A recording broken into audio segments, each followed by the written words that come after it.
Salut les mecs. Alors aujourd'hui on va parler de quelque chose d'un peu différent d'habitude. Alors laissez-moi vous poser une question. Pourquoi selon vous Hollywood et l'industrie du cinéma américain grand public en général est-il en train de s'effondrer actuellement? Parce que oui, que ce soit The Flash, Élémentaire, Fast and Furious X, La Petite Sirène, Mission Impossible Dead Reckoning, Indiana Jones 5, bon bref voilà, j'en passe et des meilleurs. Tous ces films se sont fait littéralement casser la bouche au box-office et ont à peine pu rembourser leur coût de production. Je veux dire, on peut clairement qualifier ce phénomène d'anormal. La saison estivale des films de l'été 2023 a été, certes, des plus chargées, regorgeant de blockbusters de franchises populaires, bon, voilà. Et alors que des films comme Barbie ou Oppenheimer, pour ne citer que, ont effectivement rencontré un immense succès, eh bien, il faut le dire, une proportion insolite de films pourtant produits par d'énormes firmes telles que Disney ou Netflix, c'est tout simplement viandé en beauté, et ces films sont ainsi devenus de véritables fiascos financiers, tant et si bien que les rumeurs affirment même que Disney serait sur le point d'être racheté par Apple, carrément. Je veux dire, que la rumeur se révèle être vraie ou pas, le simple fait que cet écho puisse être éventuellement considéré comme étant crédible est tout simplement extraordinaire, quand on considère que Disney trônait largement sur le monde du divertissement il y a de cela même pas 4 ans, rien que grâce au MCU et entre autres également à la sortie de Avengers Endgame, qui demeure jusqu'à aujourd'hui le film ayant réalisé le plus d'entrées au cinéma ever. Aussi, on est quand même en droit de se demander ce qui justifie une telle descente aux enfers. Encore une fois, il nous a récemment été annoncé que Disney a perdu 900 millions de dollars à cause de toutes ces conneries. C'est quand même un truc de ouf. Ok, alors, la réponse convenue pour expliquer ce phénomène, c'est que ce serait à cause du wokisme entre guillemets, c'est-à-dire le progressisme, le gauchisme, voilà, entre très gros guillemets. Pas mal de gens attribuent effectivement l'effondrement des films modernes au progressisme, à outrance qui y figure, et que les films contemporains sont devenus trop axés sur la diversité, l'inclusion, l'idéologie forcée, et autres questions sociales, au détriment de l'intrigue, de la qualité de l'écriture, des dialogues, et du divertissement pur. Et il est vrai que l'on pourrait effectivement croire cette hypothèse, surtout si l'on considère tous les films qui ont littéralement tué leur franchise, tout en prônant une idéologie radicalement progressiste, telle que, on va les citer, Ghostbusters de 2016, Star Wars The Last Jedi, Men in Black International, bref, le pire exemple étant sans conteste Terminator Dark Fate, qui se paie le luxe de dégager John Connor à coups de fusil dès la première minute du film, pour ensuite juste après, le remplacer par une Marisu latina. Et ce n'est pas tout, parce que, évidemment, le Terminator que l'on aime tous se retrouve à vendre des rideaux et à changer des couches, bref, c'est du féminisme bas du front à tous les étages, sans se soucier de la qualité du scénario qui se retrouve fatalement à être, sans surprise. Alors c'est bon, on dit juste que c'est à cause des gauchistes et on s'arrête là? Eh bien non, ce n'est pas aussi simple. Même si je dois vous avouer, je pensais un peu comme ça depuis un bon petit moment, eh bien, l'impressionnant succès du film Barbie, œuvre résolument ultra féministe, le mot patriarcat y est quand même prononcé au moins 300 000 fois, m'a fait comprendre que l'effondrement moderne du cinéma ne pouvait clairement pas s'expliquer aussi simplement que c'est les gauchistes. Non, c'est pas aussi simple. Et des contre-exemples d'œuvres super woke qui ont quand même cartonné, y a que ça. Que ce soit la série The Last of Us, Steven Universe, The Last of Us 2, Black Panther, ou même récemment Spider-Verse, où il y a des drapeaux trans à tir à l'arigot, des badges Black Lives Matter, bref, voilà, de quoi bien faire plaisir à George Soros. Tous ces films slash jeux ont effectivement cartonné, réunissant ainsi, de nombreux fans. Et même si on jette un œil aux productions japonaises, on constate effectivement que des animés tels que Magica Madoka, dans lequel, la moitié du cast est quand même lesbo, ou même les jeux de Yoko Taro tels que Drakengard ou Nayer, où il y a des gays et des hermaphrodites dans tous les coins de rue, ces œuvres sont quand même acclamées partout et par tous.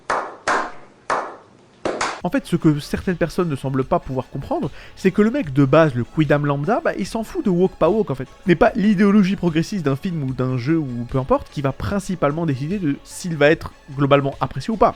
Et j'en ai personnellement fait les frais dans mes commentaires de mes vidéos critiques de The Last of Us 2. Je veux dire, ce jeu est quand même le truc le plus woke que j'ai jamais vu de ma vie, et pourtant on m'a attrapé par le callback quand j'ai commencé à dire c'est peut-être pas si bien au niveau du scénario. Et je vous parle même pas de la série Netflix The Last of Us, qui consacre carrément un épisode entier sur la romance gay de Bill. Et malgré ça, tout le monde a applaudi. Alors que je pensais que il y aurait quand même des gens qui seront un peu perplexes comme moi par rapport à ça. Mais non, tout le monde a kiffé l'épisode. Donc voilà, je vous le dis les mecs, faut pas croire. Ça a un impact cette histoire de woke pas woke, mais il n'y a pas que ça. Contrairement à ce que moi et d'autres pensaient initialement. Mais alors pourquoi Hollywood est en giga PLS depuis un petit moment, si c'est pas à cause du progressisme? Parce que là quand même, on ne parle pas de juste un ou deux films qui se prennent un gros râteau par le public, non. Là, ça arrive beaucoup trop souvent pour que ce soit juste une coïncidence. Coincidence? I think not! Et pour répondre donc à cette épineuse question, j'aimerais vous partager les 4 raisons qui, selon moi, sont responsables de cette monumentale hesse cinématographique. Bon alors, la première raison selon moi qui expliquerait effectivement l'effondrement du cinéma hollywoodien, eh bien, vous semblera peut-être évidente, mais il est quand même important de le noter. Bon, tout simplement, les blockbusters sont devenus trop chers à produire. Cela fait maintenant quelques années qu'il y a presque une course au studio qui va produire le film le plus cher, et le budget de ces films, ne fait qu'augmenter encore et encore. Mais en fait, c'est quoi le projet? Je veux dire, on en arrive à un point où c'est presque évident que ces films ne seront pas rentables, voire qu'ils vont carrément devenir des gouffres financiers pour leur studio. En gros, pour qu'un film soit rentable, il faut qu'il engrange au box-office au moins 2,5 fois ce qu'il a coûté. Pour les ennemis des chiffres et des calculettes, comme moi par exemple, eh bien, en gros, ça veut dire qu'un film qui coûterait 50 millions de dollars à produire, eh bien, ne deviendrait rentable qu'à partir de 125 millions de bénéfices et de recettes. Parce que en dessous, le studio perd de l'argent.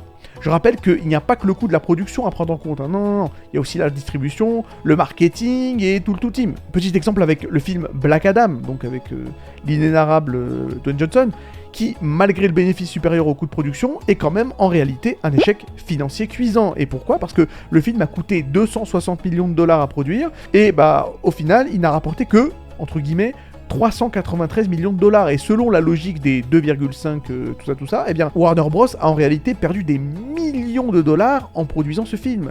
Est-ce que vous voyez le souci là? Je veux dire, en gros, les studios se suicident financièrement tellement les sommes engagées sont absolument cosmiques. Rien que pour joindre les deux bouts, là, on parle même pas de faire des bénéfices, non. On parle de juste ne pas être à perte. Et on peut clairement remercier le studio Marvel pour cette tendance, puisqu'il a tellement explosé le box-office que tous les autres studios ont essayé de répliquer leur succès, et en vain. Les mecs se sont dit, ouais, alors, ces films-là, c'est-à-dire les films Marvel et tout particulièrement Avengers Endgame, c'est la preuve que plus tu mets du budget dans ton film, plus tu feras des bénéfices. Sauf que non. Sauf que non. Parce que là, ils ont clairement confondu la règle avec l'exception. Parce que oui, il est à présent clair que le MCU est en réalité, et était plutôt en réalité, l'exception, et pas la recette miracle à suivre.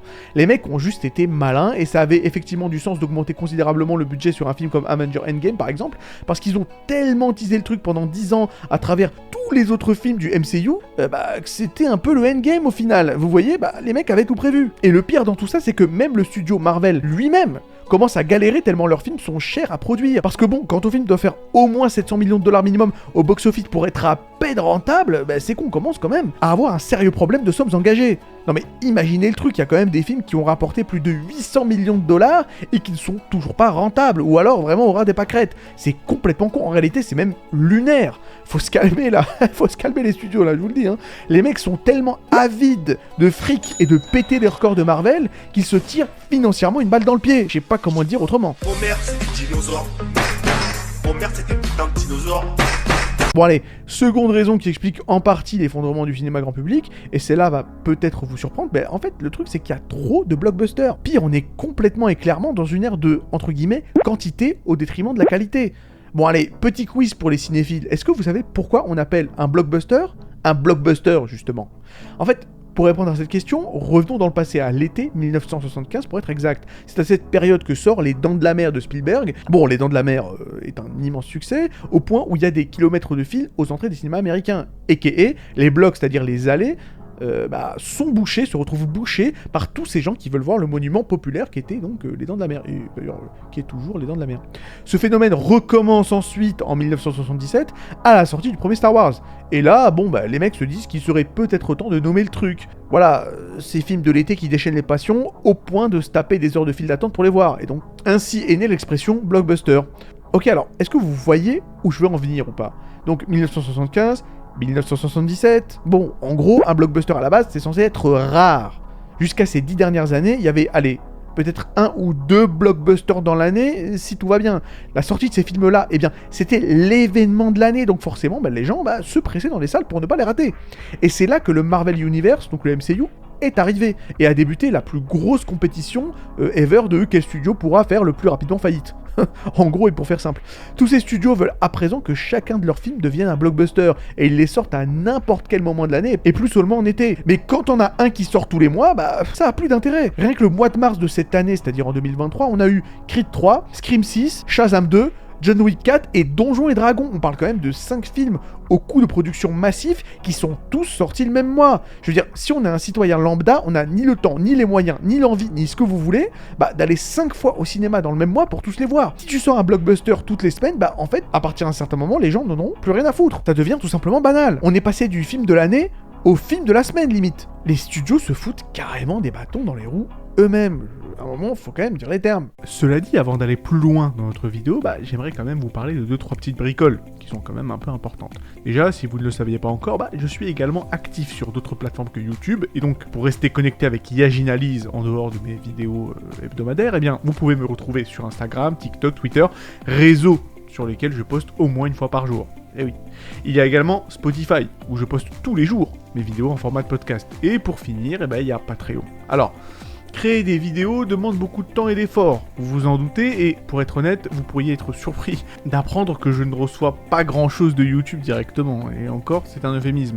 Et c'est là que votre soutien peut tout changer, parce que si vous avez les moyens et l'envie de m'aider à continuer cette aventure qui Yaginalyse, mon Patreon est l'endroit où vous pouvez vraiment faire la différence. En tant que membre Patreon, vous contribuez à soutenir mon travail et à m'aider à relever les défis qui accompagnent la création de contenu de qualité. Et surtout au rythme d'enfer qui est le mien. Évidemment, pour vous remercier de votre soutien, je propose quelques avantages exclusifs, comme l'accès à mon serveur Discord privé, et également un accès en avant-première de mes vidéos, une semaine à l'avance. Donc voilà, vous pourrez voir mes vidéos une semaine à l'avance, avant qu'elles ne sortent sur YouTube, c'est toujours ça de prix. Et pour finir quand même, je tiens à souligner que votre soutien ne passe pas inaperçu, chaque contribution, peu importe la taille, me rapproche un peu plus de mes objectifs créatifs. Si ce n'est pas dans vos moyens, évidemment, ça pose aucun problème, voilà. Le simple fait de regarder mes vidéos est déjà de toute façon une grande source de soutien. Et c'est sur ces mots que l'on va revenir à notre sujet du jour.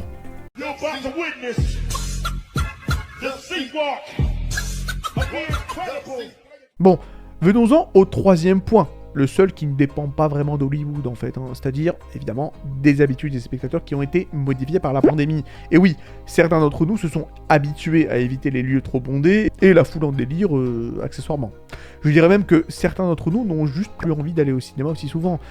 Comme dit précédemment, flemme d'aller voir un blockbuster par mois, ou même plusieurs blockbusters par mois. Bon, les gens deviennent de plus en plus sélectifs sur les films qu'ils vont voir, donc on a un effet blockbuster des blockbusters qui se crée. Et c'est pas que la foule en réalité, c'est aussi le prix du billet qui a ridiculement augmenté, ce qui refroidit forcément les spectateurs que nous sommes. Entre l'inflation et le besoin de rentabiliser des films toujours plus coûteux, ça commence à coûter la blinde d'aller au cinéma.